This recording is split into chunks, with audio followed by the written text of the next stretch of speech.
Hi, this is Tom Brevoort, and you are listening to the Captain America Comic Fans Podcast.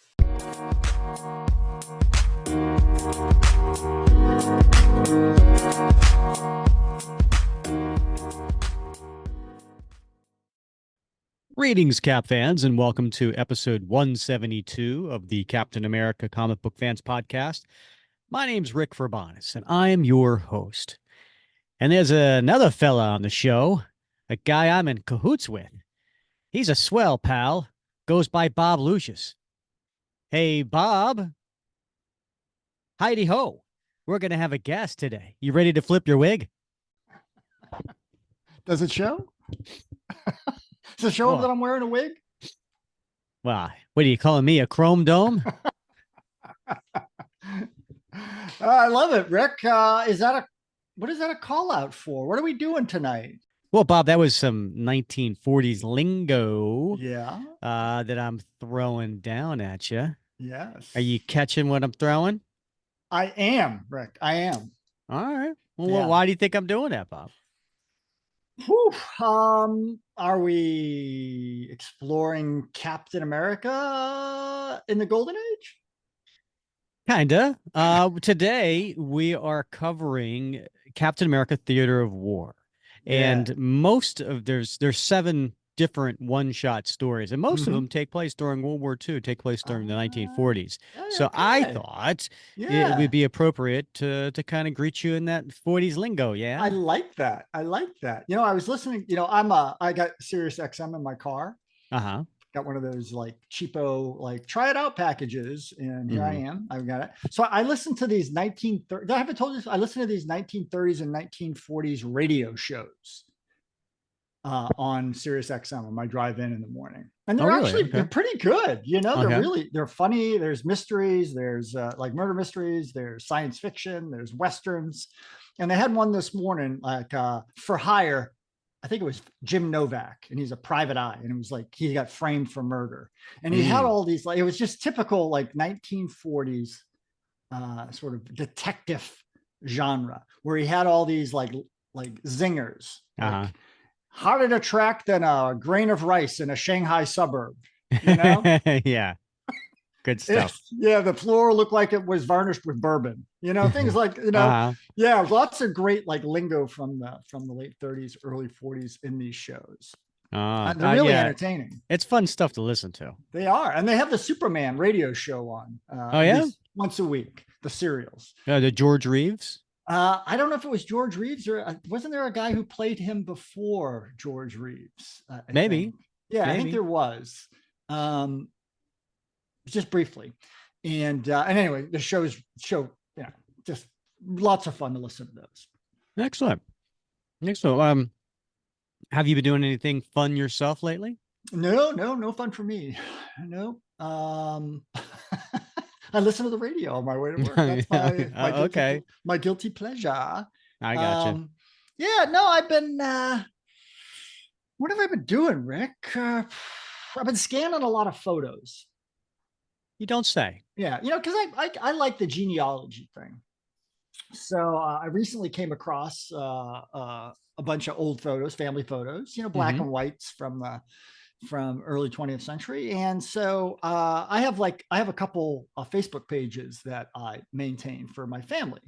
So one of them is like my Lucius side genealogy, and one is for my wife's side of the family. And so whenever I come across these photos, I like to high res scan them and upload them so that people can have them if they want them. And I do a little research about the person and their background and all that sort of. And of course, then I provide them on ancestry.com too, so folks can link them to their ancestry pages. But that's sort of like, that's like something I like to do. I did a little bit of that over the weekend, and I find that like rewarding. That's nice. It's nice to have a hobby. It is, yeah. And I feel like I'm, helping out folks, right? Because these photos they get old fast. And did I ever tell you about my? I almost started a business once, Rick. You touched on this very slightly during the episode where we had our wives on. Okay. And you said something about a photo scanning investment thing that Casey was kind of laughed at. Well, it was it was like when we first moved to Florida, and I was like, I didn't know what I was going to do, and so I'm not an entrepreneur. That's not me. That's me. Yeah, I'm just not like I don't like making money. I just want people to give me money. And I don't, Okay. yeah. And so even now, like I don't know how much I make. My wife gets it, goes into the bank account, whatever, she does all that sort of stuff. I couldn't, I just like doing the work. And so but I needed to do something. And I don't know. I wanted to do something I felt was meaningful. And so I've been into ancestry genealogy for quite some time. And so there was this startup company out of Texas called, can I say it? Yeah, sure I can. They're out of business, Fostorian. Okay. And what they did is basically set you up with a big Pelican case. I mean, a gigantic Pelican case. And it had a couple scanners and a laptop and some other things. And basically what you would do is you would go to people's houses and you would scan their like family photos from like their old family photos. Like if they had photo albums and things like that before, and this is like would be a target rich community down here. Cause a lot of old people who have a lot of photo albums like my parents did. And those photos are deteriorating, as each year goes by. And so it would be an opportunity to basically capture them all. And they had their own website where you could then upload the pictures to be shared and write stories about to go with each picture. It was a really interesting business model. And I really think it could have been a hit down here and in other places where there's an aging population. But they were just completely terrible company. I mean, they sent me everything. And it was like, it wasn't a big investment. It was like, I don't know, $4,000 or something. Wow. Got all this equipment, got everything, but they had no marketing savvy. Like I asked them for like, even like templates for ads for newspapers and local media. And like, they had nothing, right? The website was a bit clunky. So I would give them like ideas about how they could, make it a little nothing. Right? Oh, I'm sure they loved you. Yeah. Well, I mean, like, cause they didn't seem to have anybody like beta testing the software. So, but anyway, they within like 6 months of me getting on board with them, boom, went out of business, bankrupt. So, wow, you have like that Midas touch. I see. I do, yeah. But I had all the equipment. So I sold the Pelican case, and then I kept the scanners, and that's what I use now. Yeah, I need to get a new scanner. I have a scanner, like a normal size scanner, but any art that I buy, if it's larger than a 9x12, I got to like go someplace to get it scanned and then, email it to myself or whatever. Right. Yeah, I need to get one of those larger scanners. Yeah, I mean they're not too bad, cost wise these days. Prices have gone down so much. Yeah. So anyway, that's what I've been doing. What about you? Oh, I'm grumpy, Bob. Oh, I don't know why. Well, Bob, I don't know if you know this about me, but I'm a big football fan. Oh, maybe you've heard. I think somebody had mentioned that somewhere along the way. Yeah. Yeah. Well, my team lost in the playoffs, and there's something about the finality of it all that's just so, it's just so, I don't know. And the fact they did it on a poor note, and now there's questions of whether or not coaching staff's getting fired and retiring players. Yeah. Oh, you have been paying attention. Did you take maybe John or Doug or Seth's advice when they were on the show? Remember that when my comic store customers and employees came on the show, and they said they'd always check the scores when they came in on a Monday to know what kind of mood Rick was going to be in. Well, no, Rick, I have a very, very firm principle that I don't take advice. So, yeah. Oh, okay.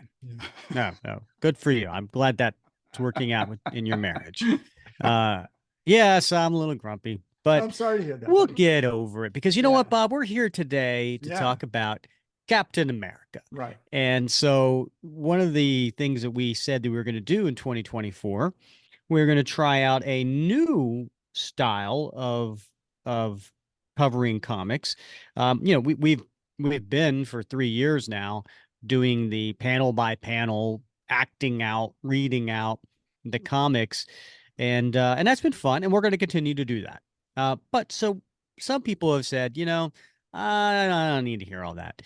Just talk about the comics. So that's what we're going to do, and it's a series that I like to call ReCap.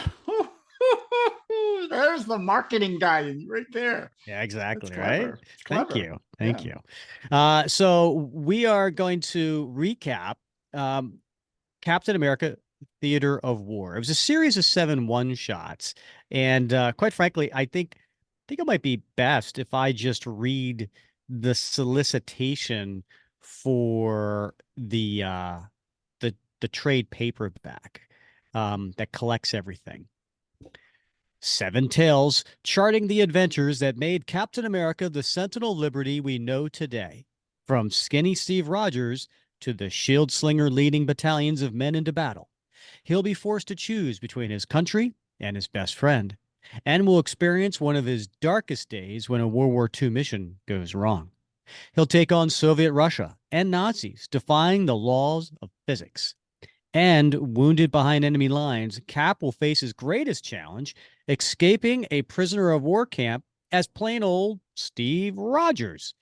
Plus, witness the Star-Spangled Super Soldier's legacy reverberate throughout the ages in a story set during the Gulf War.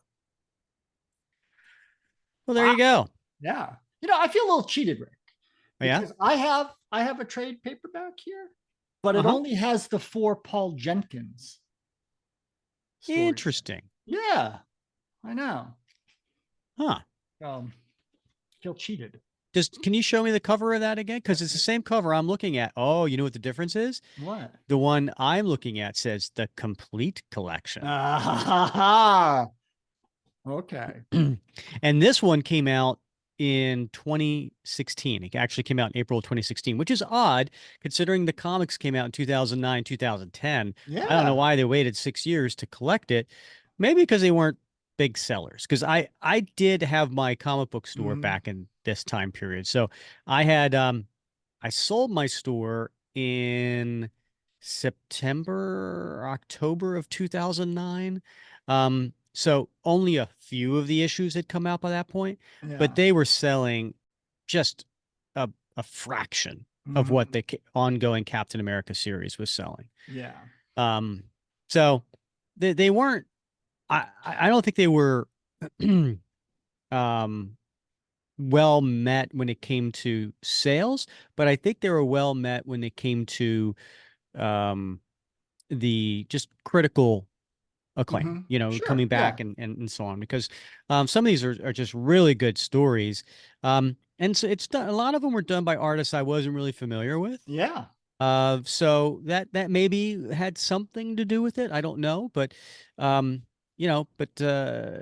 but overall it's an interesting thing. And so we wanted to talk about them today. So we're going to take the 7 stories. We're going to split them up. Bob won the bet, and he gets 4, I get 3, and we're gonna kind of go back and forth, and we're gonna recap what the story, what goes on in the story, and then spend some time talking about each one. So, Bob, that being said, do you want to go first and pick which one of the 7 you want to cover first? Yeah, I think I'm going to jump right in with I think it might have been the first one that was released, Rick, back in 2009. America First had a cover date of February 2009, released in December 2008. I see what you did there. Yeah, you did. Well, America First. I totally see what you did there. Yeah, okay, it's completely intentional. Sure. Yeah. So, and it wasn't the first one, by the way. It wasn't? No, it was the second one. Which was the first one? Just Operation 0 Point. 0 Point. All right, that's a good one too. Yeah, right, I get to cover that one. All right. Well, the second one then, America Second. So America First, Rick. Interesting story, written, penciled, and inked by Howard Chaykin, colored by Edgar Delgado, and lettered by David Lamphere. So I have a particular soft spot for this story because it takes place in the 1950s, and it features the commie smasher Captain America, William Burnside. Now, we could argue, however, that this story is really about another character, this Senator Joseph McMurphy that's featured in the story. So he's a blustering politician, reminiscent of the notorious Wisconsin Senator Joseph McCarthy from the 1950s in reality.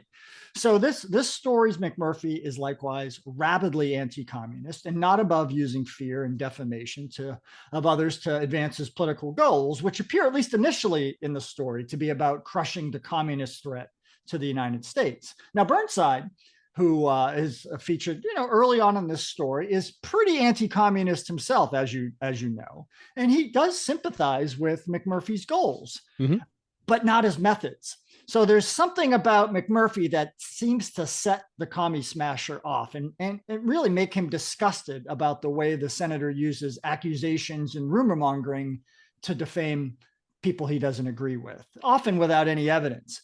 And he's really mad about the way McMurphy attacks Nick Fury in the CIA in these congressional hearings that we get to read about in the story. And when Burnside gets to the opportunity to criticize McMurphy, the senator turns his ire on Captain America himself, who, by the way, he knows isn't the real one, because he knows that something happened to Steve Rogers, but he doesn't know who this dude is, and he wants to find out. And in the meantime, he thinks he's got something to hide, and he's going to smear his name all over the American media. But eventually, Burnside figures out what McMurphy's game is, what his secret is. He's really a Soviet agent that had been planted decades ago to worm his way into the US government. But by the time he figures this out, it might be too late, because the Soviets and the Americans are in this bidding war to get this Nazi super technology left over from the war. And whoever gets it may have the balance of power, globally speaking. And McMurphy, acting on behalf of the Armed Services Committee, manages to secure a deal to get that weapon for the United States. But he's a turncoat, Rick, and he's going to steal it and give it to the Soviets. So the question the question in this story is whether or not the commie smasher Captain America is going to be able to stop him in time.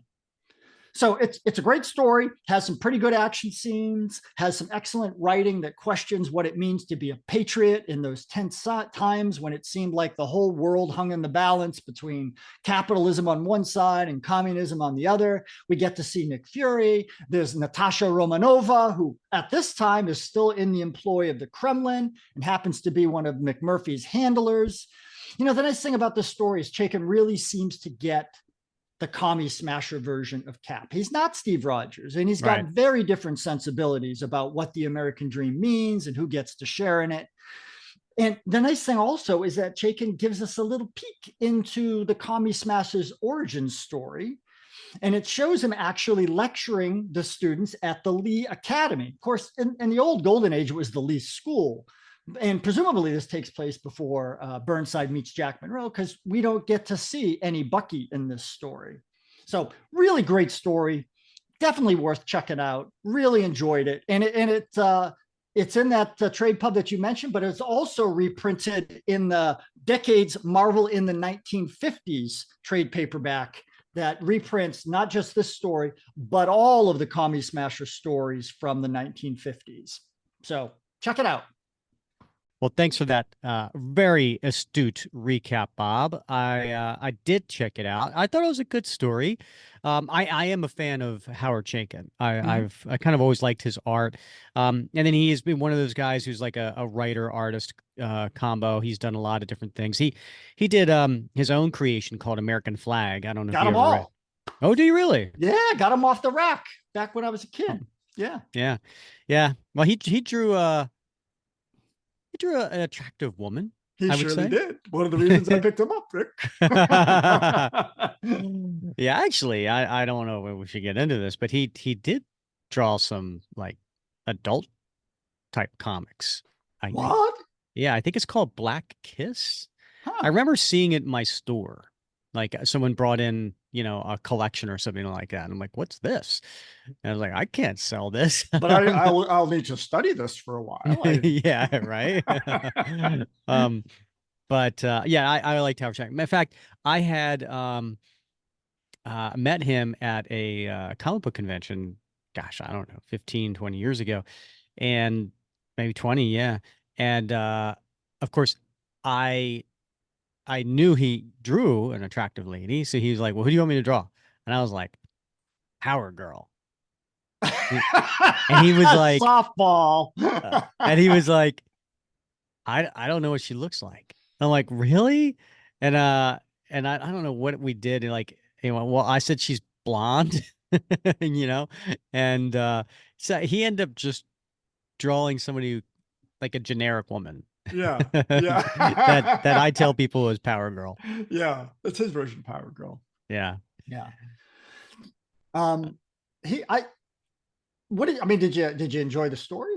I did. I did. I mean, it was. I found it interesting too that this was of the seven. This was the only one that was really, not Steve Rogers, right? Right. Yeah. And so, I also find it interesting that you chose that one to start with. Uh, Because we're talking about William Burnside.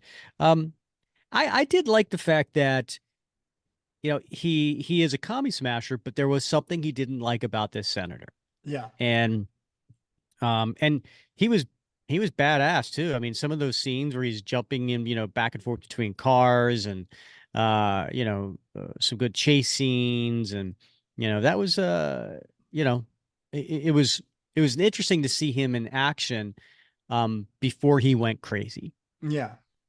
Although, as I said, he had very different sensibilities, right? I mean, when he jumped into that car to stop those guys, he didn't just apprehend them, right? I think he Oh, plopped did the you do hand. the grenade thing? Yeah, Did you yeah. mention that? I didn't. I Oh, didn't. okay. But yeah, right. He plopped a hand grenade down a guy's pants or something, and the car blew up behind him, right? Yeah. So yeah, he handles situations very differently than Steve Rogers would. So I don't know. Have you ever read the Avengers 1959 series that No, Chaykin I did did? not. Yeah, a 5-issue miniseries came out in 2011. It has Nick Fury assembling a team of like Avengers in the 1950s. Ulysses Bloodstone, Kraven the Hunter, Namora, Sabretooth, Silver Sable, and Dominic Fortune. Pretty interesting, fun little series. If you like that sort of time frame, that era, you like a little Nick Fury and some unusual characters, definitely worth picking up that one as well. I'll have to check that out. Yeah, and the cool thing about this one shot is it also included reprints from a Cap story from Young Men 24 and another one from Captain America 77. So all in all, a good deal for whatever the cover price was at the time. So how about you, Rick? What's up first for you? I'm actually going to go with the real first one that kicked off Theater of War, and that is Operation Zero Point. So this one had a cover date of December 2008, but actually came out October 29th, 2008. And it was written by someone I'm not familiar with. His name is Charles Knauf, Knauf. Never heard of him before, but I have heard of the penciler, and that is Mitch Breitweiser. So, and for those who might recognize that name, it's because Mitch had done up to this point, he had done a lot of work, but some of it was for Captain America. He ended up doing on the Ed Brubaker series. He I guess he did several issues, and then I guess when they went to issue 600, they went back to that legacy numbering. He did a bunch around that time period. He also did the miniseries Captain America: The Chosen.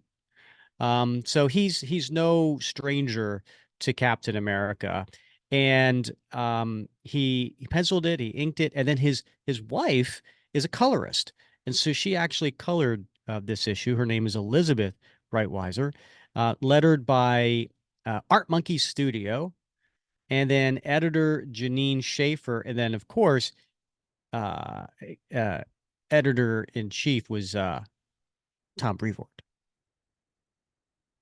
Shall I read the solicitation? Yeah, please.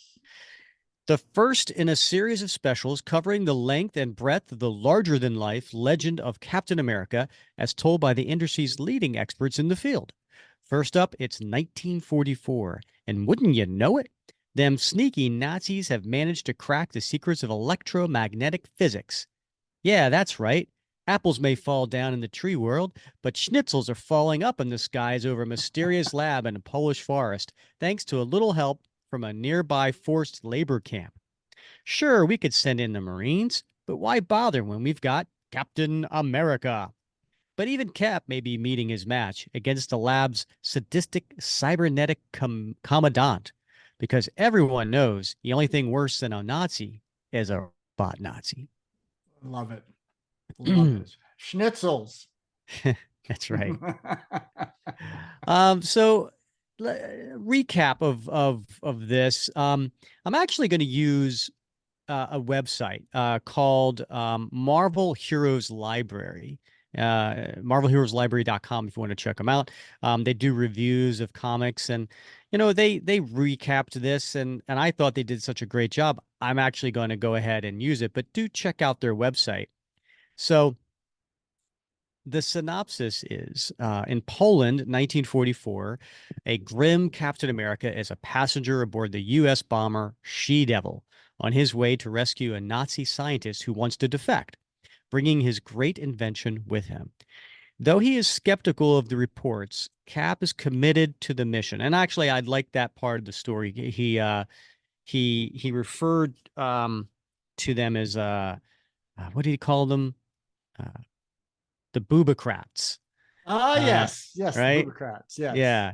And so this, this is 1944. So keep in mind, this is a more seasoned Captain America, right? Because he's been Cap for 4 years now. And then he ends up going frozen during the retcon in 1945. So this is a seasoned Cap. So he's kind of I like this scene because he's kind of sitting in this plane waiting to get the message to jump out, and he's just talking to himself, and he's kind of mumbling, and Yeah. he doesn't believe that this is a smart mission, but he's a good soldier and he's going to go ahead and follow orders.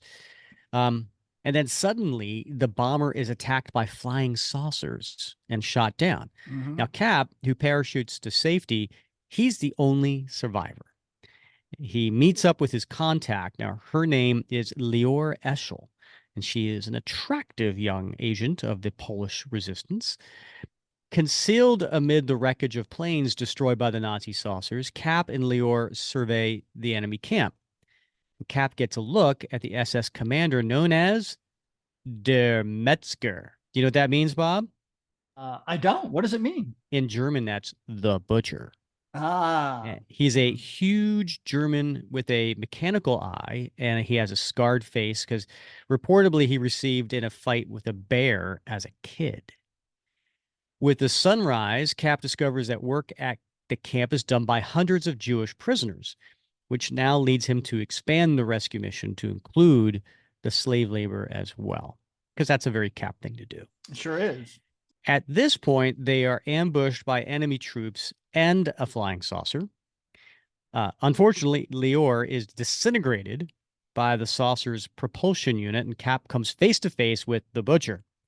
He hurls his shield, but the giant Nazi catches it, a la a MCU Winter Soldier, and knocks Cap out with a kick to the face.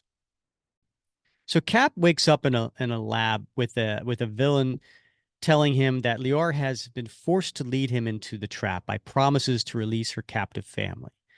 And she didn't know that they had already been killed by that time. The Nazis had intercepted Dr. Fleischer's call for help and merely waited for the American super soldier to be delivered into their hands. Cap is locked nearly naked in a cell and scheduled for vivisection on the next day. So there he meets Dr. Fleischer, who explains that he invented the flying saucers, which work by a central power source creating a 0-point field, which is hence the story's title. And he purposely withheld much of the information so that the Nazis had only 3 prototypes with limited range. The butcher is losing patience. He plans to kill Fleischer and reverse engineer the remaining secrets. Cap rips his chains out of the wall. He overpowers the guard, I think he kills him. Donning his Captain America costume, he breaks into the room containing the bell. Now, this is the huge reactor which powers the saucers.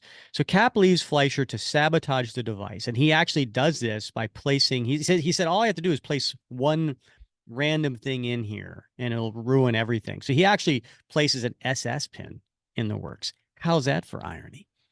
And it creates a chain reaction and provides a major distraction. Cap does by running through the base, taking out as many Nazis as he can as quickly as possible. How is he taking them out, you might ask?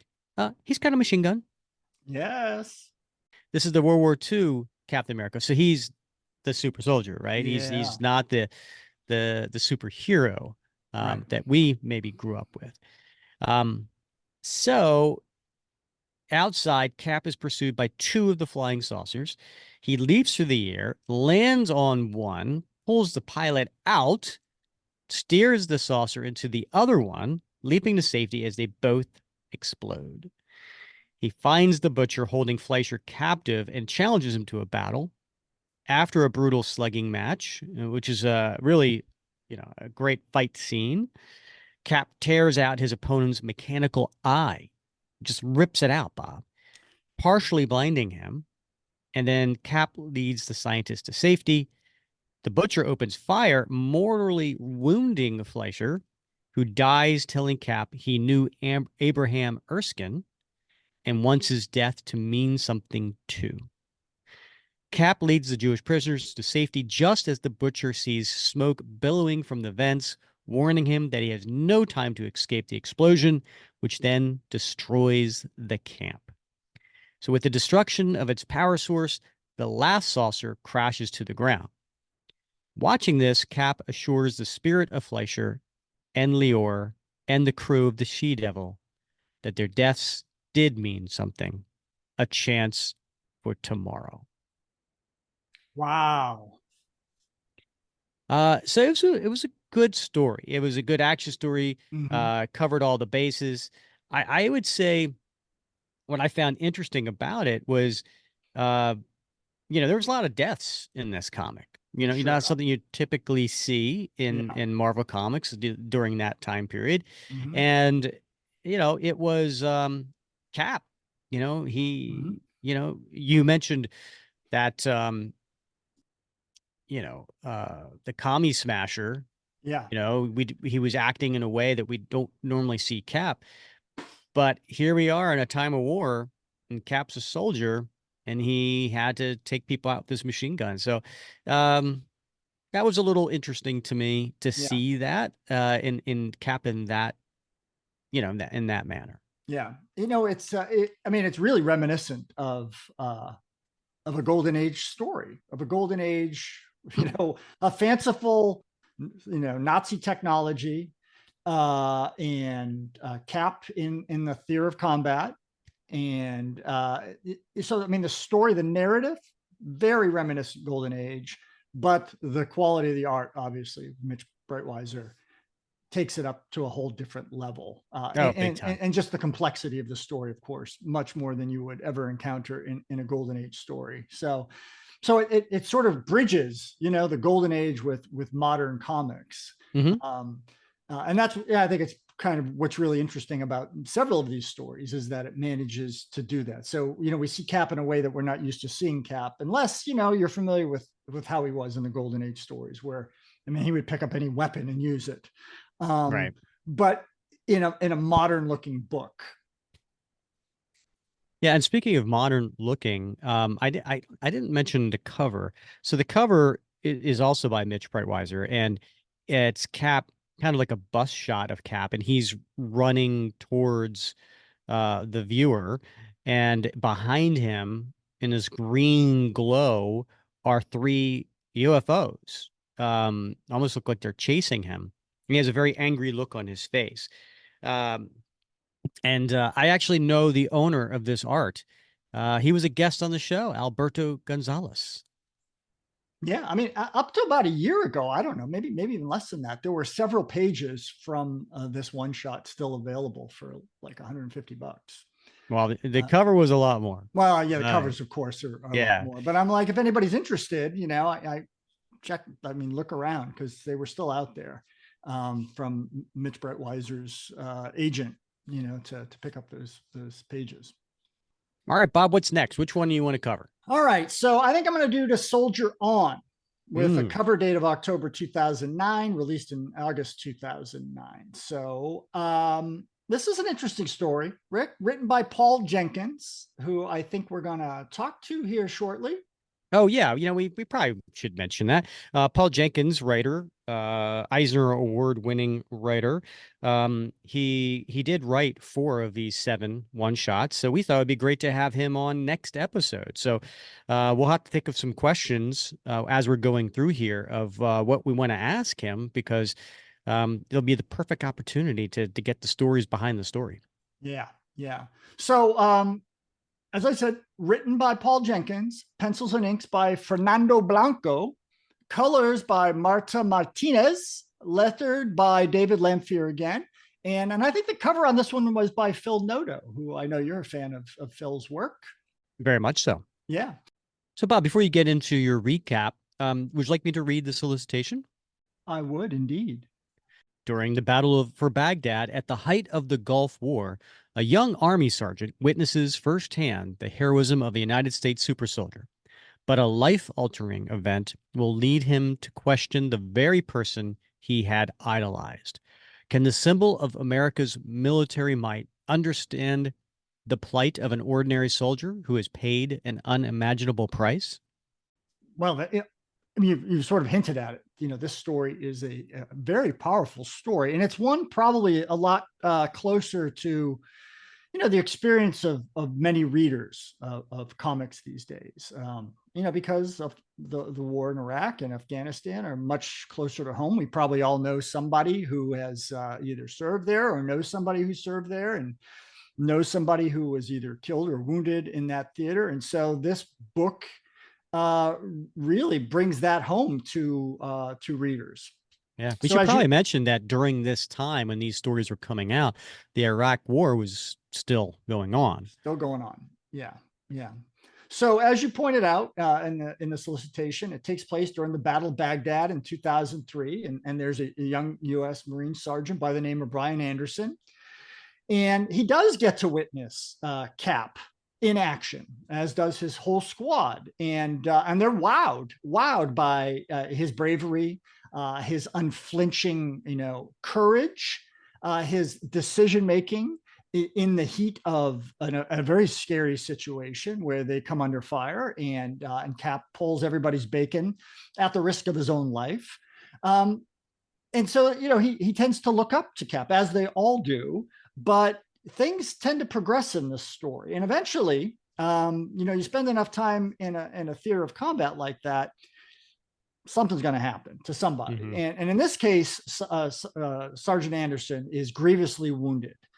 And he's not just, it's not just a bullet wound, flesh wound. This guy lost an arm and 2 legs, which is a catastrophic injury. Mm-hmm. And you can imagine in his recovery, and it's a very difficult, emotionally draining and physically draining process. And along that way, Cap comes and visits him, and he's not at all happy with Cap. In fact, he blames, at least partially, if not substantially, his injuries on Cap, because Cap was with his squad going through a very, very dangerous area.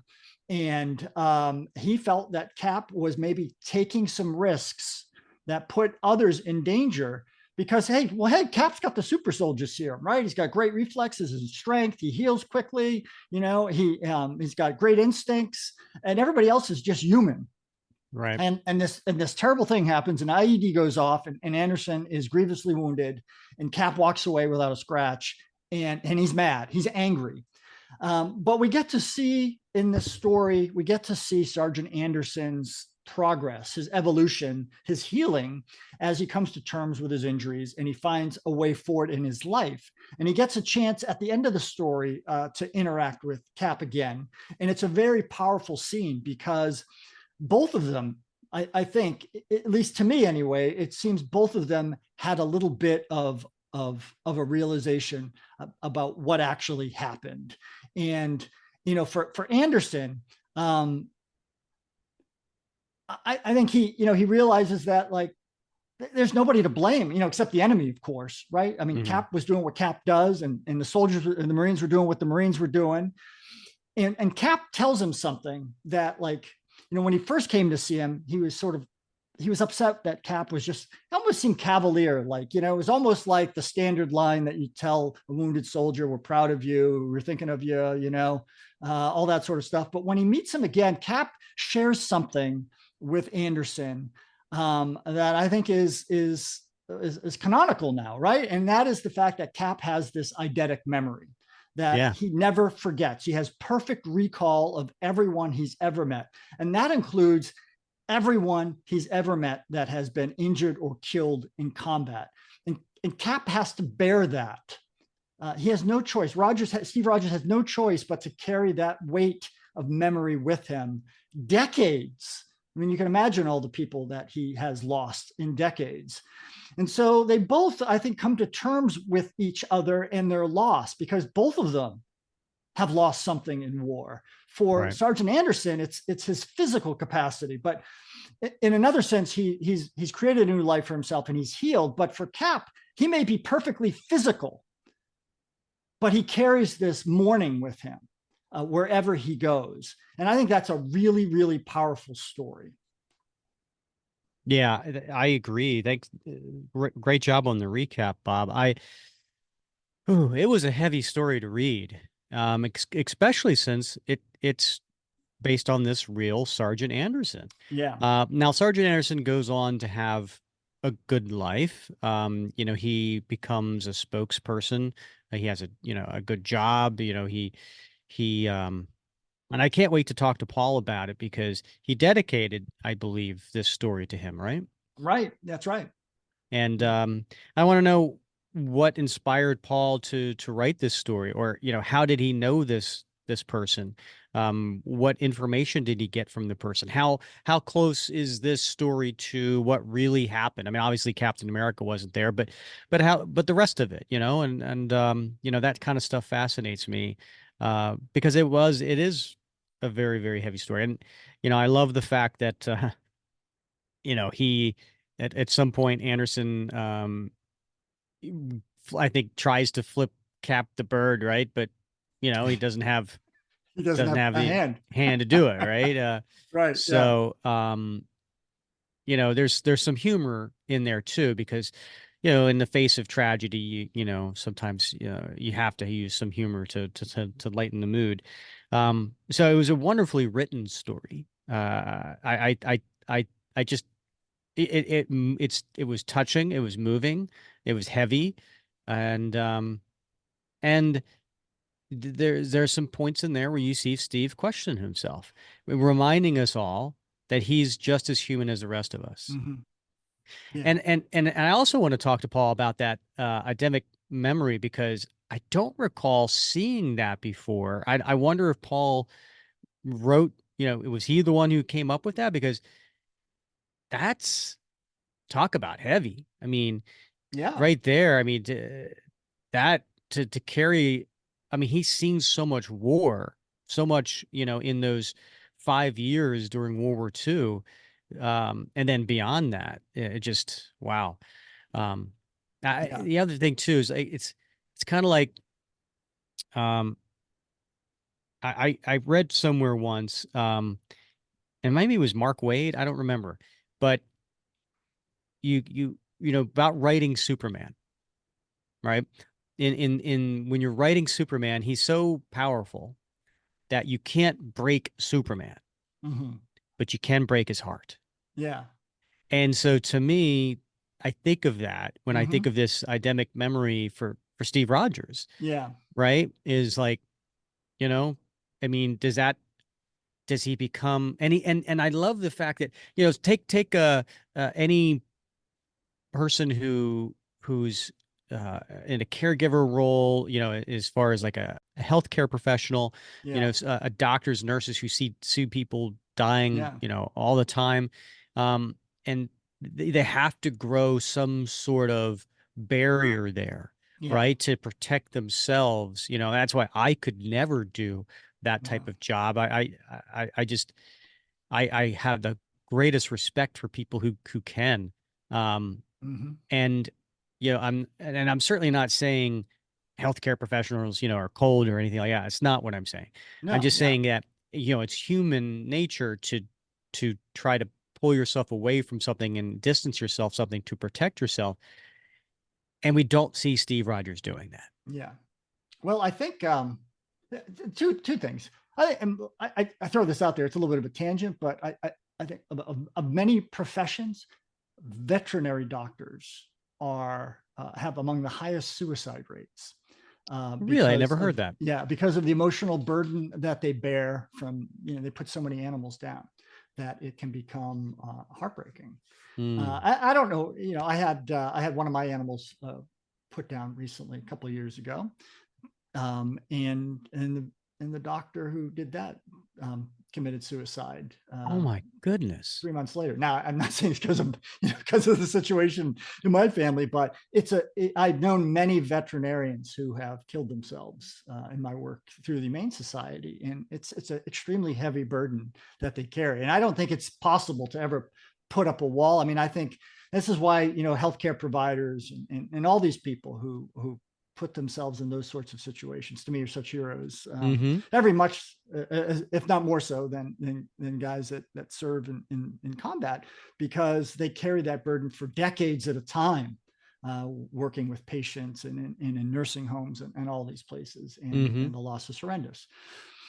Now, for Cap, I would say, it's interesting because it's like two sides of a coin, right? On one side, he's got this perfect eidetic memory that allows him to remember every combat operation he's ever seen, everyone he's ever studied. That's what makes him the perfect tactician, right? Because he can run through all. It's like if I can use a football metaphor, it's like having a quarterback who knows all the plays that have ever been played, right? Now I got you. Yeah, right. But the flip side of that is he can't forget any face that he's ever seen and lost.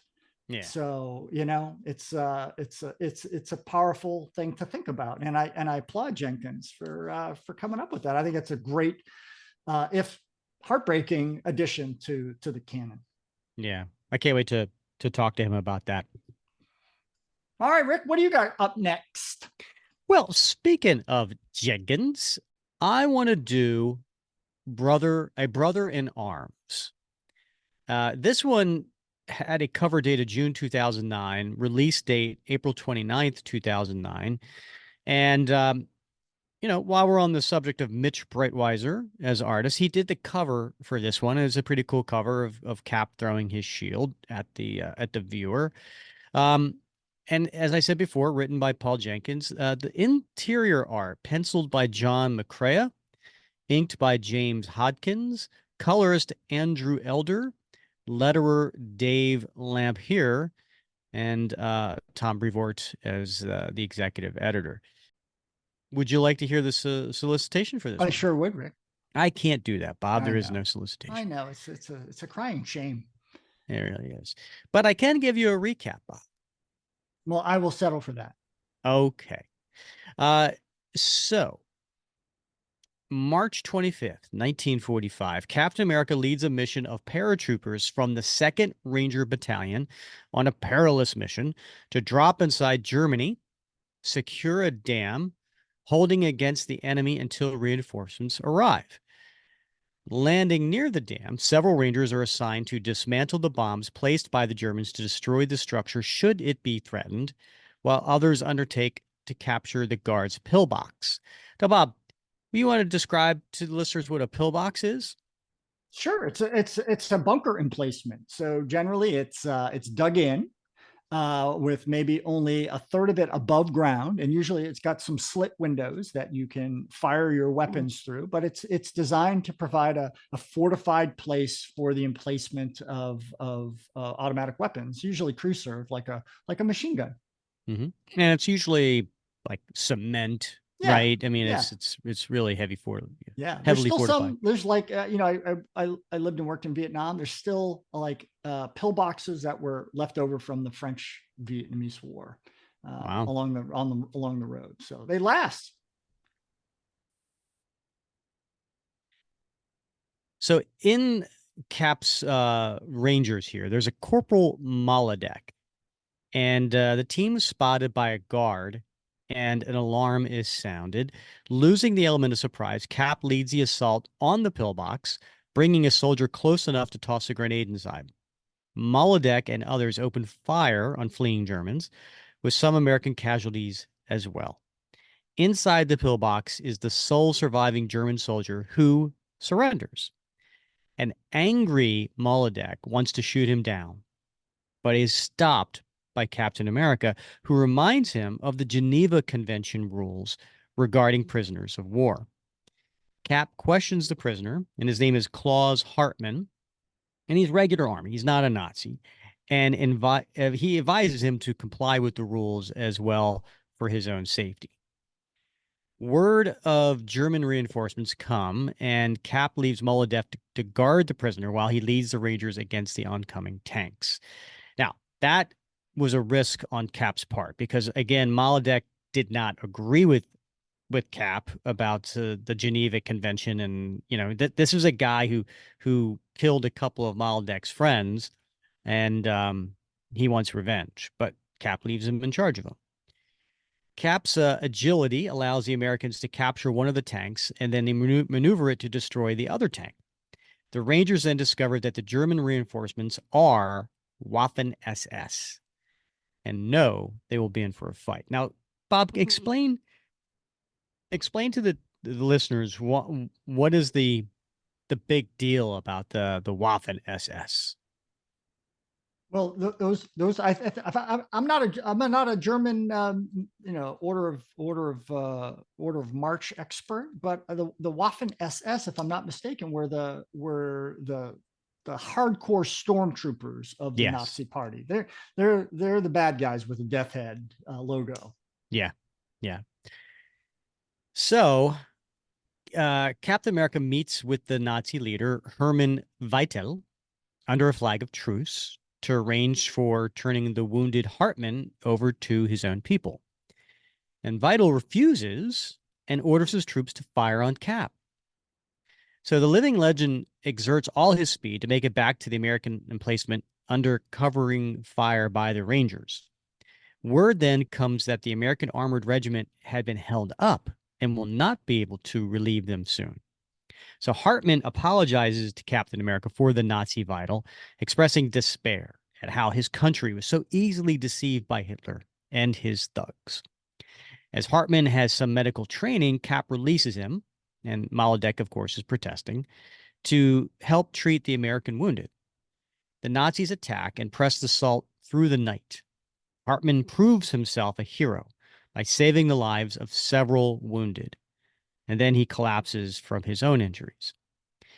Meanwhile, in the German camp, the army commander, Lieutenant Huber, arrives and he berates Weitel for refusing to accept the return of a wounded soldier and for firing on an American officer under a flag of truce. Huber heads to the American line and negotiates the return of Hartmann, who salutes Captain America as he leaves. On their way back to the German side, Huber and Hartmann shot down on orders from Weitel. Over the next few days, the Americans hold off German assaults until the armored regiments arrive. Cap leads only 14 survivors. Weitel and several of his men are taken prisoner, and Corporal Molodek is last seen kneeling by the body of Klaus Hartmann. So, a heavy story. Yeah. But I really enjoyed it, Bob. I really enjoyed. There's a scene in there where Cap is talking to Molodek, and he's reciting. I don't know if it's like chapter and verse, but he's reciting like the Geneva Convention and the rules of war, and saying every time Molodek said something, he'd come back with another quote or something. Mhm. And it was just, it was really interesting. I'd never seen Cap do that before. And so it was it was a really cool take on the super soldier. But overall, the story is really one of like humanizing the enemy, Yeah. I should Yeah. say, Yeah. right? And you know, those Captain America comics in the 40s were all about dehumanizing Sure the were. enemy, Yeah. right? Because Yeah. it was in a way war propaganda, right? It was a way to, you know, before the United States um, actually went into World War II, Captain America comics came out, and you know, dehumanize the enemy makes it easier for the American citizens to agree for our country to go to war. And this was the opposite of that. And it showed also a different way that, you know, not all Germans were Nazis, right? Yeah. Uh, Not all German soldiers, I should say, were Nazis. Right. Many of the German soldiers were just, you know, people who loved their homeland and wanted to defend it, you know, against invaders. Um, and it was interesting to see the difference between the two. Yeah. And I thought it was a great story. I really enjoyed it. Yeah. No, I think it's a great story too. And one, I got to give Paul Jenkins credit because he does his research, and Yes. he knows what he's writing about. Whether it's the locations of the battles and the order of march, and just down to things like the Geneva Conventions language. He knows his stuff. So that's number one. And number two is, and I applaud him for taking a difficult subject, particularly if you think about 2009. Now we've been at war for since 2000, for 8 years since 9/11. We're in war in two places, and dehumanizing the enemy is part and parcel of what populations tend to do when they're in combat. And there was no shortage of that going on after 9/11 and during our time in Iraq. And of course, there are other programs that were in place. I was in some of those programs, that were meant to be, cultural bridges, that sort of thing. But they were a drop in the bucket compared to, just it's a natural tendency. It helps. Part of it is it's structured so that you don't question what you're doing. And another part of it is it's a self insulation to help you deal with what you're doing to the people on the other side of your rifle, right? And so this was, right now looking back, it's what, 2024. We're reading about a World War II story, but really, I got to think that Jenkins is commenting upon something else as well, and maybe we'll get a chance to ask him that. But I would be curious if this is a perennial, universal challenge of soldiers, regardless of what side they're on, to not look at their enemy as an animal. Because in some instances, they're just people who were enlisted in the army or conscripted in the army through no fault or no choice of their own, Right. as they were in Nazi Germany, as they are now in places like Russia, in Ukraine, and in other parts of the world. And they have no agency but to do the bidding of their leadership. And we all have to take a moment to remember that, and remember that. Can I tell you a little story, Rick? Yeah, please do. All right. So, I worked in Vietnam for 3.5 years as the Marine and Naval Attaché. And I remember some of my first conversations with the folks that I dealt with in the People's Army of Vietnam, which of course we battled for many, many years during the Vietnam War. Not me personally, obviously, but Americans. And I remember U.S. vets coming over, and I remember taking them out and giving them tours. And I recall seeing the reaction that the Vietnamese citizenry gave them, and the military and political leaders. They embraced them. And at one point I said, what's going on? I mean, like, this is not what I expected. First of all, I didn't expect it to be treated as I was treated when I came in the country, embraced and accepted and treated as a friend. But certainly the vets, and I'm sure it surprised them. And I remember on many occasions being told that we look at these vets as our brothers because they didn't have any choice, most of them, any more than we did.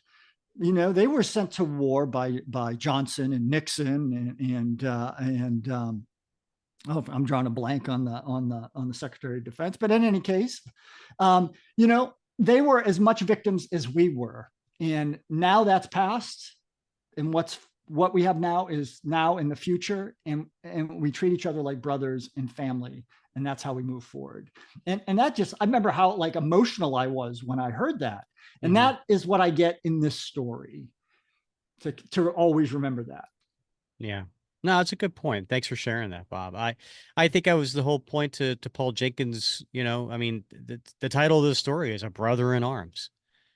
Yeah. Right. Yeah. I mean, there is a brotherhood, no matter what side of the line that you're on. So, all right, Bob, we got 4 down and 3 to go. Which one are you doing next? All right. I'm going to do Ghosts of My Country.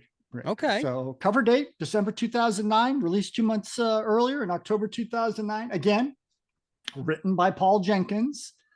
This one, however, pencils and inks by Leah Bonetti, colors by George Mays, lettered by Jared Fletcher. And I think the cover on this one was by Butch Geis and Frank Darmada. So good, interesting, very different type of Captain America book than I think anything that I have ever read before and probably ever will. So do you have a synopsis, a solicitation on that?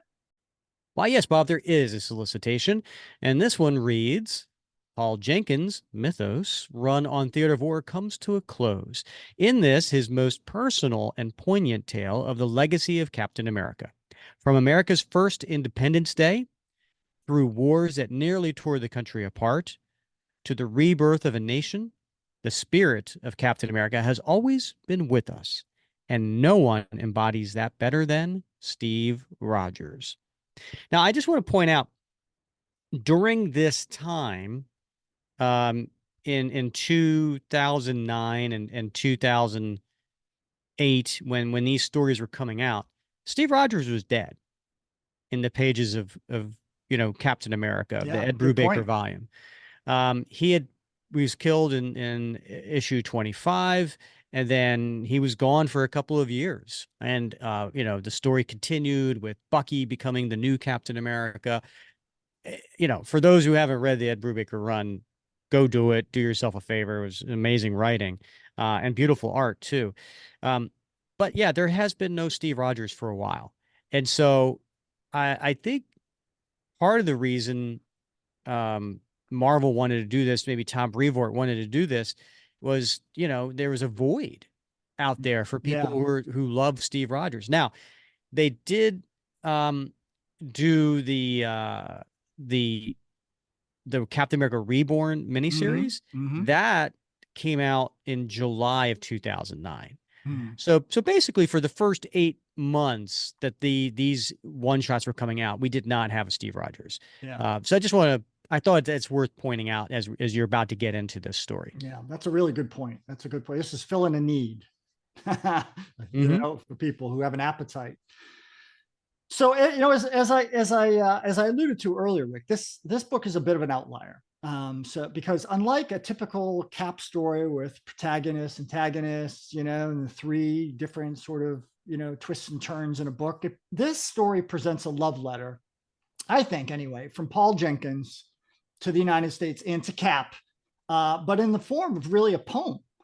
So beginning with the Continental Congress in the summer of 1776 and crossing through time across 6 other lengthy historical vignettes. And these include the shelling of Fort McHenry in Baltimore Harbor, as witnessed by Francis Scott Key, the Battle of New Orleans in 1815, where Andrew Jackson and the Tennessee and Louisiana and Kentucky militia fought off one of the last British assaults of the War of 1812, which incidentally, this one occurred after the Treaty of Ghent had already been signed, but not ratified.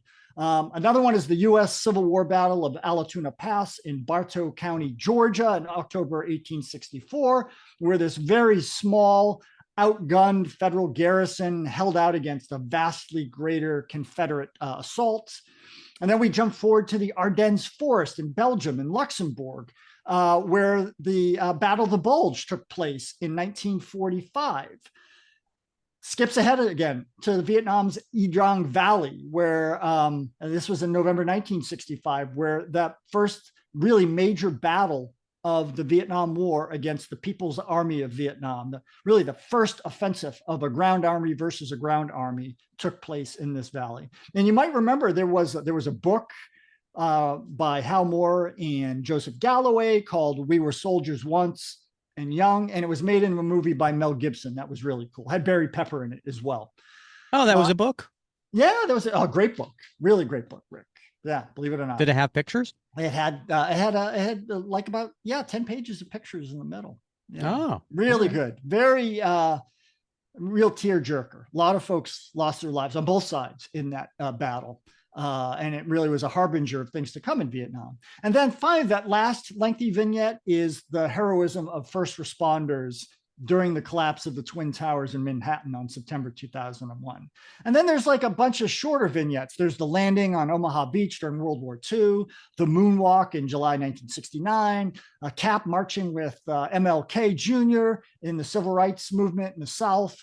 We see the Iwo Jima Memorial in Arlington, Virginia. We see Cap rendering honors at a baseball game. And then finally, we see a scene at the Tomb of the Unknown Soldier in Arlington National Cemetery. And what's really interesting is we see all these vignettes strung together.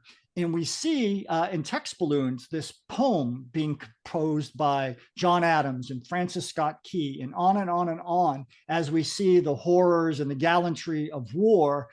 We see patriotism being lived out. We see all the things, that we take for granted as being part of the American dream. And Cap's ghost is there all along. And so I think what Jenkins is saying is that not only does he see Cap as a reflection of what America aspires to be, but America also is a reflection of what Cap aspires to be. It's a beautiful, beautiful testament both to the American dream and to Cap, interwoven in a very poetic way. And it's unique in anything that I've ever read in a Marvel comic. Well said. Great recap. You're right. It was very different than anything else out there. And I think for the typical Marvel fan, the typical Captain America fan, it probably was not what they were looking for, right? I mean, Steve Rogers had been dead for a couple of years. They want to see, some action stories. They want to see, Steve winning the day, somehow overcoming bad odds, whatever the case may be. So this was really, really different.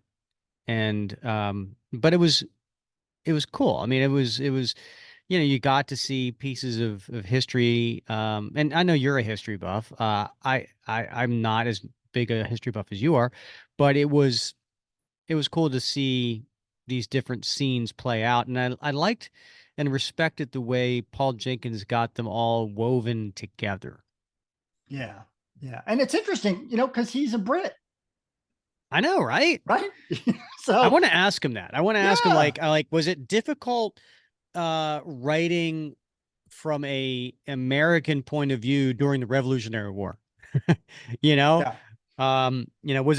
Was it challenging? Was it difficult? I want to see what he has to say. Yeah. And there's a couple scenes in this book that are violent and disturbing. And yet, if I was a middle school teacher or maybe a high school teacher, I would love, a history teacher, maybe I would love to have my class, read this during one class, because it does challenge you to think about all these historical events. And it doesn't, it does give, of course, where the incident is taking place, and you have to read a little bit into it. And if you're not familiar with history, you got to look it up and see what the context is. And I think that's a great thing for young readers to be challenged to do while they're reading a cap. So we had this discussion with Colin Kelly and Jackson Lansing about interwoven real history in narrative, because not only do you get entertainment, but you get a little bit of information, a little bit of knowledge that maybe you didn't have before, and you're challenged, if you're interested and intrigued, to dig a little bit deeper. And that right there is the golden ring as far as I'm concerned. And so I love books like this that take real history and interweave it into a cap thing. Excellent. Well, that brings me to my last one, which is America the Beautiful. And so talk about weaving history into the story. Now, this one had a cover date of March 2009, released in January 21st. And like I said, Paul Jenkins is the writer. Penciler is Gary Erskine, inker Gary Erskine. Now, he did the cover, I think, to one of the other ones I did. America First. Yeah. Yeah. Colorist is Chris Sotomayor, letterer Dave Lampier, and editor Janine Schaefer, and then executive editor Tom Brevoort. Shall I read the solicitation, Bob? Oh, yeah. The third in a series chronicling the adventures that made Captain America the hero we know today. Paul Jenkins does what he does best, weaving a tale of war, brotherhood, and legacy. From skinny Steve Rogers at boot camp to the super soldier leading a battalion of men against the Nazis, this is the Captain America you thought you knew, but you've never seen. And when the choice is between his country or his best friend, this is the decision he had to make. Whoa. Well, that pulls you in. It sure does. All right, so I am going to, again, going to marvelhistorylibrary.com. I'm going to read their synopsis, which I thought was dead on. Captain America arrives on the beach in Normandy, France, in response to an urgent summons he had requested decades earlier. French workers were excavating a tunnel dynamited by the Germans during the war and found it larger than expected. Cap is directed to an access tunnel where he pauses to collect himself before entering. Inside a utility room, he finds the skeleton of an American soldier, Private Bobby Shaw of Pasadena, Texas. He says a prayer and arranges for the body to be returned to the United States for burial to fulfill a promise he had made 60 years ago. A soldier asks who Shaw was that Captain America requested to recover his body personally, and Cap replies, "He was me." I'm going to pause here for a second. I did really like the fact that Cap said a prayer, and he like quoted a prayer. Talk about an endemic memory. He was able to, sounds like he was quoting a prayer by verse, and it was a very lengthy one. I had not seen Steve Rogers / Captain America recite a prayer before, so that was also new for me. Yeah. And I can't wait to ask Paul about that. Like, where did that come from? Because that was really interesting. Now, he says he was me. Now that brings you, that pulls you in. Like, what are you talking about here? Yeah. Flashback to Fort Lehigh in 1941. Private Bobby Shrimpy Shaw was the company screw-up, unable to handle the rigors of training or to remember the steps in the various drills. Bob, do you ever have anybody like that in any of your me troops or? Oh, really? Yeah. You were the company screw up? Well, I wouldn't say I was the screw up, but you've seen that. Have you seen that? I posted it once or twice on Facebook. It's a picture of me from Naval Proceedings magazine where I'm like in the push-up. No, that's the second picture on the next page. The picture is me standing there getting yelled at by like two of my drill sergeants. Yeah. So, I've been there. Okay. Yeah. So Steve Rogers, secretly Captain America, tried to help Bobby any way he could, but that frequently resulted in Steve sharing Bobby's punishment. And he's doing KP duty and other things. One night, as they're assigned to KP duty together, Bobby shares his dream of buying a home near a body of water where he could settle down with a beautiful girl. As the war progresses, Captain America serves his country with acts of heroism while keeping tabs on Bobby Shaw. In Sicily, Cap is with the infantry when they are pinned down by enemy fire. Shaw is missing and is soon spotted cowering in fear on the other side of the street. Cap braves a hail of German bullets to reach Bobby and encourage him to do what's right. He heads back across the street, but the terrified Bobby remains where he is. Now, in the present, Cap takes Bobby's last letter home to his mother, who is now deceased, from the dead man's pocket, and in a brief ceremony, he announces a posthumous promotion and presents a Purple Heart to the skeleton. The confused soldier again questions Cap, who explains that Bobby Shaw was the worst soldier in the history of the United States, but the bravest man Cap ever knew. That seems to be an oxymoron. Cut to a flashback. Cap arranged for Bobby to be transferred to the Big Red One. Now, what's the Big Red One, Bob? That's the first infantry division, if I'm not mistaken, right? Wherein he was sent to England to await the invasion. So there, he covered his shyness about talking to women by claiming he had a more beautiful girl back home. And Cap has Bobby assigned to be at his side as the U.S. Army storms Omaha Beach on D-Day. At the last minute, Bobby confesses that he can't swim. So Cap has to make sure the hapless GI makes it to the beach without drowning, as well as being shot.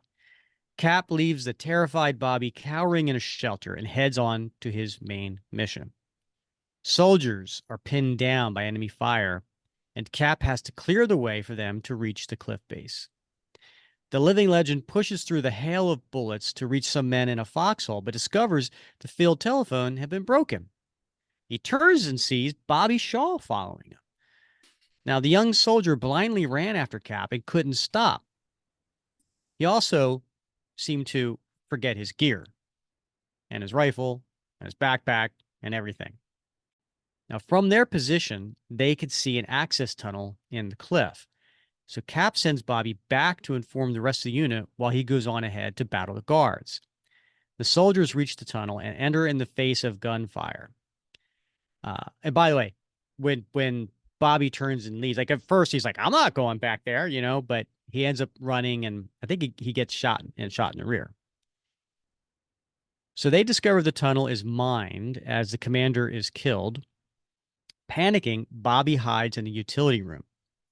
Cap orders him to try to reach the enemy position from the flank, but Bobby is too scared. Now, a German hurls a grenade at the Americans, but Bobby rushes forward and kicks the bomb away, and he is critically injured by the explosion. Cap carries the wounded Bobby to the utility room and promises to come back for him, but Bobby, he knows this is the end. Cap hustles the other GIs out of the tunnel just moments before the explosives detonate. So we cut to modern time, and at a memorial service for Bobby Shaw, attended by military personnel and superheroes, Cap pays tribute to the fallen hero who died that others might live free. Of all the heroes he'd known, Bobby was the bravest. And he then drops Bobby's dog tags into the water he'd always dreamed of, besides the most beautiful girl, and that was the Statue of Liberty. Wow. How touching That's awesome. ending is that, right? Yeah. Nicely tied up with a bow. Yeah. Got a little choked up there. I mean, Yeah. that when I read that story, that was really touching and really moving. And I love the fact that, he was the biggest coward, and Cap called him the biggest, coward, the biggest screw up. Yeah. But he said he was the bravest man he knew. And why did he say that? Well, did he do the bravest thing that Cap's ever seen? No. But Bobby Shaw did a brave thing. And for a person who was as big a coward as he was, that was huge. And I think the story is that, all of us are screw ups in one way or another, but we all, hopefully when the moment comes our time that we can do the right thing that even Bobby could do. Yeah, yeah, I think that that rings true. That definitely rings true. I think the thing that struck me about this story is one of the things that I've learned over the years, you know, through obviously studying, but my background is that you can never tell how somebody will respond when the chips are down. You know, that doesn't just mean combat, but it means in real life, you know, it means in our backyard, you know, in our schools, in our neighborhoods. It doesn't matter, right? And we have this sense that macho equates to courage and bravery. Sometimes it Right. equates to foolhardiness. And the thing about Steve is, at least now anyway, and he recognizes this, is that he is the beneficiary of the super soldier serum. He's faster and stronger and more capable than a guy like Bobby Shaw, who is a screw up and is weak and scrawny. But when the chips were down, Bobby did what it had to do to protect those around him. Yep. And that's not something you can ever predict. It can be surprising, but you can't predict it. And I think that's one of the most amazing things that I love about this story is that a guy like Bobby Shaw, who you expect to be, you know, a weight, a burden, is the guy that saves people's lives, despite his fear and despite his weakness. And despite the hopes that he had for his own life, which he sacrificed in that split-second momentary decision when no one else did. And I love that about this story. And I think Paul Jenkins gets that about the great mystery of heroism, that it can be anybody at any time can step up and be the hero. And we don't always know who that's going to be. Yep. Well put. And the other thing that hits home with this story is a lot like To Soldier On. You know, this one is dedicated to a real person. And so at the very end of this story, there are two pictures from the soldiers here. And it says, dedicated with respect and admiration to my friend, J. Douglas Huggins, electrician's mate of the USS St. Louis, and to his childhood friend, musician, second class Bobby Shaw of Pasadena, Texas, who perished on the USS Arizona on December 7th, 1941. So, you know, we'll have to talk to Paul about that. Yeah. There's got to be, you know, he says his friend, right? So, want to hear all about how he got these stories and you know how it went on to create this story. Yeah, we got to hear his inspiration because he's written some beautiful stuff here. Yep. All right, Bob, last one. Already? Oh my goodness. It is. All right, Prisoner of Duty, Rick. Cover date February 2010, released December 2009, written by Kyle Higgins and Alex Siegel, pencils and ink by Agustin Padilla, colors by Giola Brusco, lettered by Jared Fletcher, and the cover by Mirko Pierfederici. So this is a great story too, Rick. It takes place during in the weeks following World War II's Operation Market Garden, which was fought by the Allies in Nazi-held territory in the Netherlands in September 1944. So again, fairly late in the war. And it was a terrible defeat for the Allies. Paratrooper operations, they got cut off. The Nazis overtook them. They had to be extracted. It was a disaster. So apparently during this operation, Steve Rogers was wounded and captured by the enemy while he was trying to protect his company's retreat. So mind you, he's not in his cap attire. He is Private Steve Rogers, and he's captured. He wakes up in a hospital bed within the walls of Dritton Castle, which is like 50 miles behind the enemy lines. And the first person he meets is this German nurse by the name of Amelia Becker, whom he learns from her just chit-chatting that she had lived in New York City before the war, but had come back to Germany. So Steve is immediately suspicious, right? He's not going to talk to her because he knows the rules of conduct, the law of conduct when you're a POW and you don't share information about yourself. But he's suspicious of her because she speaks like fluent English and she appears to have a fondness for the United States. But She clearly returned to Germany at the outbreak of the war, and now she's working for the Nazis. So a little bit later, he learns that there's about 20 other US service members being held as POWs at this castle under the watchful eyes of the commandant, Strasbourg. And the commandant promises Steve that he's going to be treated well as long as he promises not to escape. And Steve tells him one shouldn't make promises in war. So once Steve recovers sufficiently from his wounds, he starts making plans to escape from the prison, not just for himself, but for all the POWs. So one night he breaks out of his prison cell and he conducts a recon of the village outside of the castle walls before he comes back later that evening, returning to his cell. But while he's out, he stumbles upon Fraulein Becker's house. And when he sees her tending her elderly parents, including her apparently ailing father, he realizes that, wow, maybe she's not as much of an enemy as he thought, and that she had another story. She's just, as he says, a girl who came back to help her family. And he begins to see her as another person trapped in this no-win situation of a war. So the next time she's tending his wounds, he tells her, and I love this quote, "We all have duties, Amelia, sacrifices we have to make for the things we love. But I guess that's how we know we love them." And she's grateful for the kindness of this implicit recognition and acknowledgement of her unhappy position. So after some additional narrative twists and turns, Steve leads the POWs on an escape from the castle. And as they're making their way through the village to the woods beyond, they stumble across the commandant, Strasbourg, emerging from Nurse Becker's home, where apparently he just had dinner with her family. So Steve manages to knock out the commandant before he can raise the alarm. And to her credit, Becker remains silent. Nevertheless, Nazi soldiers show up and they start firing at the escaping POWs. And just before Steve leaves, he promises that he will return for her and her family.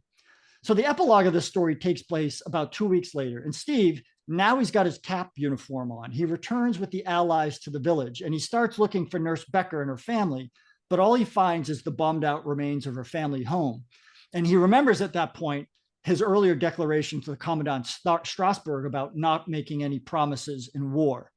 So I love this story, Rick, not least because we get to see Steve as Steve, but there's some great action scenes that we get to see his persistence and determination in the face of challenges. But I also like seeing how his attitudes towards Nurse Becker evolve when he gets to know her backstory. It shows how Steve is willing to evaluate what he believes when he's presented with new information, and if it warrants it, changing his beliefs. So, I mean, how radical is that? Now, we don't get a particularly happy ending, but we get a realistic one. And it tells us something about the horrors of war and how it impacts other people. Steve had little choice what he did here, right? As long as he fulfilled his duty, and Nurse Becker did, they were both going to be essentially victimized by this war. Both were, in fact, prisoners of duty. Steve had to get those POWs out to safety, and Nurse Becker had to stay and protect her family. And they both paid prices for it. So I love this story, Rick. I'm sorry, you lost me when you said Steve was checking out Nurse Becker's backstory. Well, we got to be careful. You can't spend too much time checking out, a nurse's backstory. So yeah. So what I'm learning here is Steve's more of a backstory kind of guy. Well, I think Steve and I both would be. Yeah. No, well put, Bob. And I think your points are absolutely great. And I love the fact that you're right. Steve, when presented with new information, was made a different viewpoint and changed his mind, which hey, we all should consider doing that, right? Every now and again. And be open to other viewpoints and the fact that maybe our misconceptions are not exactly accurate. It was a good story. And it was interesting to see that commandant was fairly fair, decent, benign, to he wasn't like this really nasty person. Like the only time he did anything was when Steve kind of got out of hand and started punching soldiers and everything, and he was like, oh well, all right, we'll put him in solitaire and beat him first. So but unlike the butcher, who is Right. just an evil person. And I'm surprised. I looked it up, and no one has brought back the butcher. We didn't see him die. Right. Right. So if there's any, writers out there, you're looking to do a Cap piece. I mean, I don't know. He'd be an interesting character to bring back from the dead. Yeah. Why not? I'm game. I'm game, Rick. Let's do it. All right. Yeah. So Bob, we went a little long here, but that's what happens. You have seven stories to cover. 7 stories. And we want to do each one of them justice. Let's do our typical favorite panel, t-shirt worthy, and time capsule. All right. I think you go first this time, Rick. I think I do. Yeah. So I'm going to go with my favorite panel is for America the Beautiful, in that last page with the Statue of Liberty. That's my favorite of all of these stories because it was a nice twist at the end. You didn't see that coming.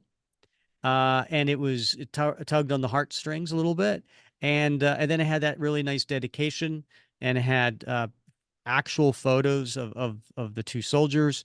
Yeah, by far, that was my favorite panel from all the stories. How about you? Excellent. I'm going to go with, I'm working off the trade pub here. So it's on page 16 of To Soldier On. And it's the first panel on the upper left side. And it's Cap and a Marine gunnery sergeant. And the gunnery sergeant, they just did a gas, a poison gas drill, and the Marines couldn't find their gas mask. And Cap and the gunny walk in, and Cap says, if this was a real thing, you'd be dead. And the gunny says, he offers to kill all the Marines right there to save the enemy the trouble. And Cap very laconically, responds, "Not right now, Sergeant." And I love that panel. I mean, it's just like a throwaway little panel, funny little panel. But to me, like, I've lived that with the gunny and the officer, me, just like, no, not right now, gunny. You don't rip their eyeballs out and poop down their neck. Let's just hold off on that. So for me, there was like a lot of my personal experience in that panel, and it really spoke to me. So that's going to be my panel. I love it. No, that's cool. That's very cool. I like to hear that. What about what are you putting on a t-shirt, Bob? All right. Well, it is from Ghosts of My Country. So page 11, and it's actually a full page splash of Cap, the ghost of Cap, superimposed over the flag flying over Fort McHenry in Baltimore Harbor. So full page, beautiful rendering of a ghostly Cap in the foreground with the flag still flying at dawn's early light in the background. Looks great on a t-shirt. I'm absolutely sure of it. Yeah. Nice choice. I would get that t-shirt. What about yourself, Rick? You mentioned before that I like Phil Noto, and yeah, I do. He's a great artist. I love his drawings, and his colors, and just his whole style, his technique. I love the cover to Soldier On. So I am putting the cover to the Soldier On a t-shirt. All right. And without the trade dress, just the image that Phil Noto did. Yeah. All right. And how about a time capsule? That's tough. That's really tough. I mean, but I'm going from here. You know what? I am going to pick America the Beautiful, the whole comic. The whole comic's going in the time capsule. Wow. Because it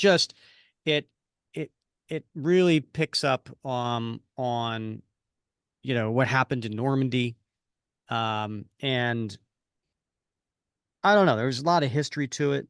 And the fact, like, again, there's the pictures of the two soldiers are there, and it's dedicated to them. Yeah, that's what I'm doing. Maybe it's a cop out, but I'm doing that. That's cool. I like that. What about you? What's going on in your time capsule? I'm going with from America First, the little vignette where Howard Chaykin talks a little bit about Burnside's backstory, and he mentions the Lee Academy. So anybody who's read any Golden Age books, whether it's in the 40s or the 50s, would know the Lee School is where Captain America, at this point, Jeff Mace and Fred Davis. Jeff Mace taught at the Lee School, and Fred Davis was his student. And that started in like Captain America comics number 59 and all the way through, I think 70 or so. And it was also in some Cap stories in All Winners #1 and a bunch of issues of Marvel Mystery Comics. And then in the 1950s, when Cap the Commie Smasher came back, William Burnside and Jack Monroe were at the Lee School. And we've only seen it a couple times in really the modern era, right? We saw it in issue 4 of Captain America the Patriot, and it was briefly mentioned in Captain America 155. But the Lee School was a big background for a lot of Cap stories in the Golden Age. Even Betsy Ross was at the Lee School. So they let a dame in there. She was a teacher there as well. So I mean, it was if you're familiar with the Golden Age, you're familiar with the Lee School. But most readers these days, they don't know anything about the Lee School. So for that reason, it's going in my time capsule. You know what?